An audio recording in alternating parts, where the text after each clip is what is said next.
चलिए बात शुरू करते हैं। आज हम बात करेंगे चैप्टर नंबर 6 की अन्य स्वरूप विज्ञानियों के बारे में हम बात कर रहे थे। हम बेसिकली शुभ धान्य और सिम्बी धान्य को कंप्लीट कर चुके थे। हम लोग को पक्व अन्न की बात कर रहे थे, उसमें मंड पेया वलेपी ये सब आया करता था। इन सब में हमने बात करी थी कि जो चेंजेस हो रहे थे वो पानी के रेशियो में चेंजेस हो रहे थे।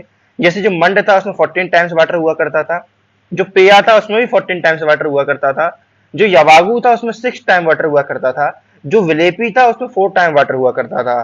फिर मैंने आपको इसमें कॉमन फीचर्स बताए थे कि अगर आपको कुछ भी समझ में नहीं आता है तो सब में दीपन, पाचन, पथ्य, हृदय, लघु, सुपाच्य इस तरीके की बातें लिख सकते हैं। आप इसमें लिख सकते हैं कि पंचकर्मा के बाद व्यक्ति या रोगी के बल और अग्नि को बढ़ाने के लिए संसर्जन कर्म में इनका प्रयोग किया जाता है। तो आप कुछ पॉइंट इस तरीके से लिख सकते हैं। अगर 5 नंबर क्वेश्चन आएगा तो अगर आपको वाटर का रेशियो पता है और प्लस आप ये कॉमन रिलेटेड फीचर्स लिखते हैं तो आपको 5 में से 3 या 4 नंबर मिल जाएंगे। तो यही ट्रिक होती है, यही स्मार्ट स्टडी होती है पढ़ाई करने की, चीजों को समझने की। ठीक है, अब चीजों को थोड़ा और आगे बढ़ते हैं क्योंकि हमारा मेन कंसेप्ट यहाँ पर इन्हीं चीजों में पड़ता है कि आपको पानी का रेशियो ध्यान रखना है। जैसे मैंने कहा था कि जितना पानी कम होता जाएगा उतनी ही वो चीज कैसी होती जाएगी, गाढ़ी होती जाएगी, थिक होती जाएगी। जैसे यवागु में मैंने कहा था कि इसमें पानी कम होता है और जो चावल होते हैं सिक्त होता है, चावल को सिक्त बोला गया है, वो ज्यादा होता है। जलेबी में क्या होता है, पानी लगभग ना के बराबर होता है, सिक्त ही सिक्त होते हैं क्योंकि यहाँ पर पानी जो है 4 गुना लिया गया था। जबकि मंड में सिर्फ पानी होता है और जबकि जो पेया होता है उसमें पानी तो ज्यादा होता है लेकिन चावल के मोटे मोटे थोड़े से कण भी होते हैं।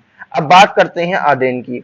आदेन का मतलब ये है कि जब आप चावल को 5 गुना पानी में उबालते हैं, पकाते हैं और जब उसमें क्या हो पानी हट जाए, पानी खत्म हो जाए, तब उसको आदेन बोलते हैं। आदेन को हम लोग भात भी बोला करते हैं। ठीक है, तो आदेन मतलब एक तरीके से आप लोग भात से रिलेट कर सकते हैं। जब चावल में 5 गुना पानी लिया जाए तो इस रेशियो को आप लोग भूलेंगे नहीं।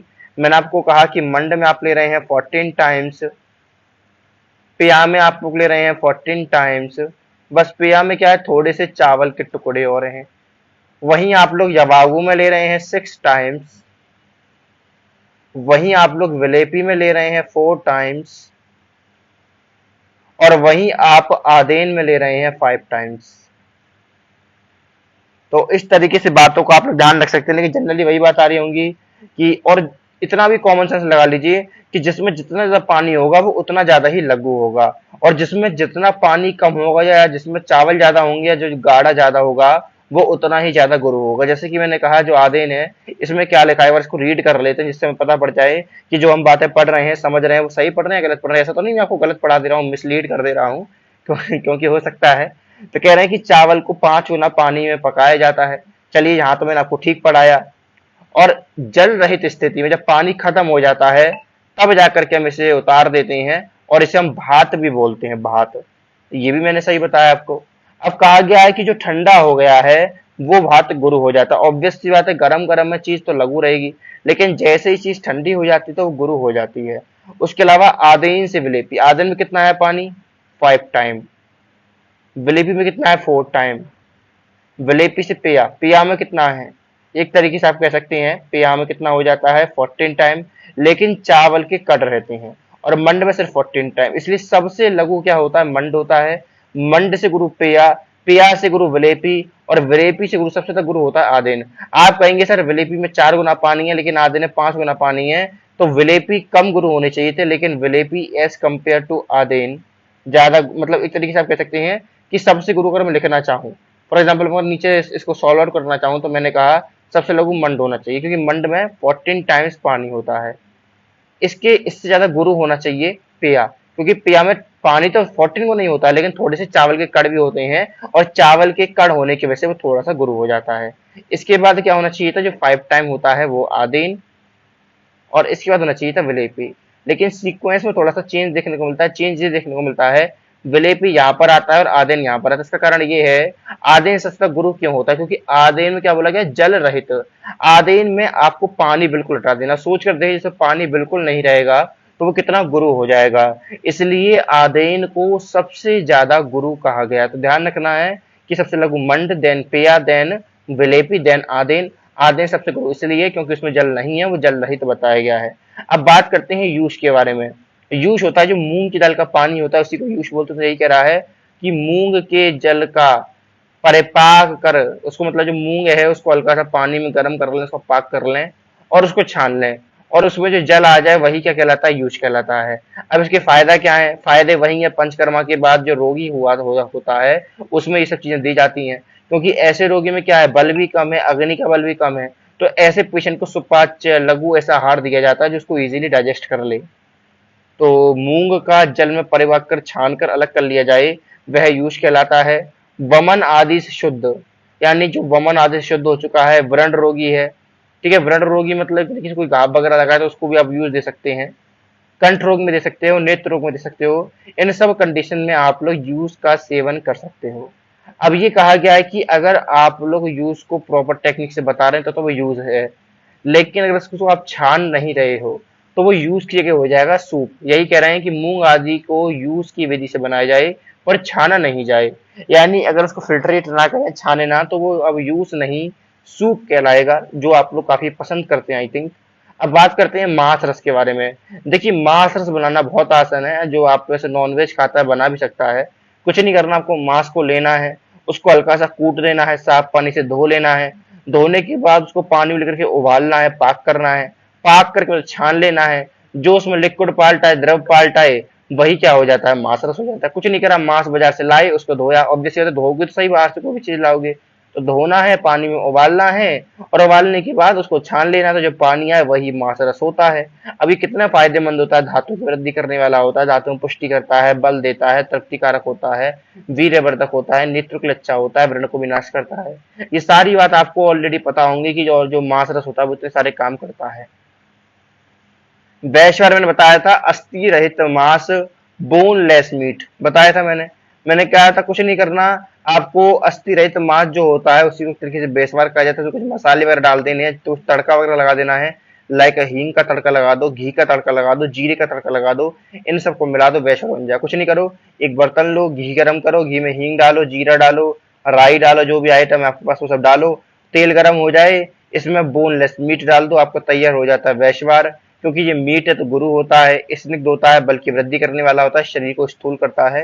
इन बातों को आप लोग ध्यान रखेंगे, किसके बारे में, वैश्वार के बारे में, कि अस्थि रहित मांस होता है। अस्थि रहित मांस में ज्यादा कुछ सामान नहीं लगता है, सिंपल आपके पास घी होना चाहिए, उसमें हींग जीरा डालो और मांस को धो करके डाल दो, गुरु स्निग्ध होगा, बल्कि वृद्धि कराएगा, वीर्य की वृद्धि कराएगा, आंखों के लिए अच्छा होगा। ये सब फीचर से देखने को मिलेंगे। अब बात करते हैं रसाला। रसाला कुछ नहीं है, दही को हाथों से मथ लो, मथने के बाद उसमें चीनी मिला दो, और चीनी मिलाने के बाद कुछ मरिच वरिच, काली मिर्च वगैरह ये भी मिला दो, और फिर जो बन जाएगा वही रसाला होता है। अब रसाले को क्या बोला गया है, इसके एक दूसरा नाम दिया गया डिटदा शिखरणी। क्या बोला गया है, शिखरणी, ठीक है। भ्रंगड़ होता है, ऑब्वियस सी बात है, दही है तो भ्रंगड़ तो करेगा ही, वृश्य तो होगा ही, स्निग्ध तो होगा ही, और बल्ले कारक तो होगा ही। लेकिन ध्यान रखना है कि शिखरणी इसका एक पर्याय है। तो क्या प्रोसेस है दोबारा सुनेंगे रसाला की।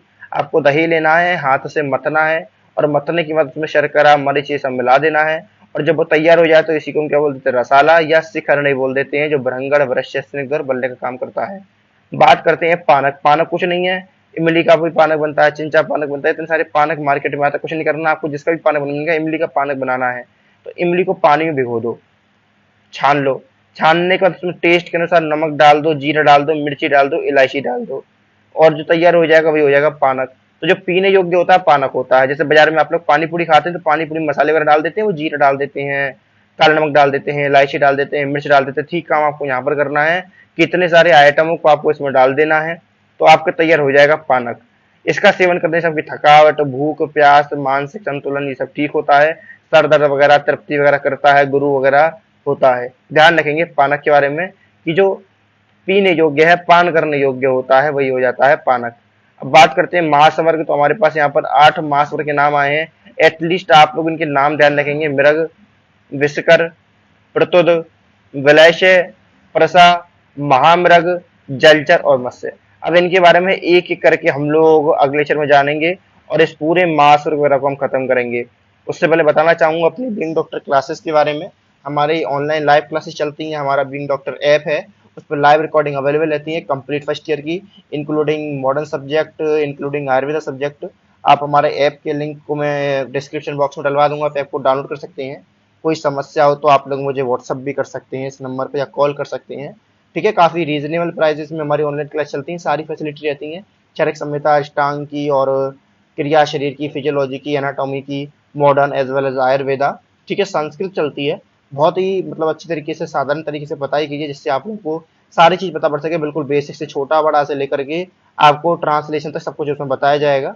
ठीक है, 21 बैच 22 बैच हमारे 12 महीने क्लासेस चलती हैं। अब 21 बैच के लिए भी क्लासेस चल रही हैं, 22 बैच के लिए भी क्लासेस स्टार्ट हो रही हैं। तो हमारे 12 महीने लाइव क्लासेस चलती हैं। हमारा ऐप है, सब कुछ फैसिलिटी है। कोई दिक्कत हो, कोई क्वेरी हुआ करे, बिल्कुल आप व्हाट्सएप करा करिए। आप लोगों को काफी सपोर्ट मिला, काफी क्वेरीज इस टाइम आ रही हैं, क्योंकि आप लोगों का नया बैच स्टार्ट हुआ है। तो समय वेस्ट मत करिए, अभी से पढ़ाई पर लग जाइए। बाकी मैं यूट्यूब पर भी आपको अपडेट देता रहूंगा। चलिए मिलते हैं नेक्स्ट वीडियो में, तब तक आप लोग रिवाइज करिएगा और एक बार व्हाट्सएप करिएगा कुछ भी डिटेल लेनी हो। ठीक है, लिंक मैं डिस्क्रिप्शन बॉक्स में डलवा दूंगा। चलिए टेक केयर, कल मिलते हैं। ध्यान रखिएगा अपना, पढ़ते रहिए, मस्त रहिए, व्यस्त रहिए, स्वस्थ रहिए।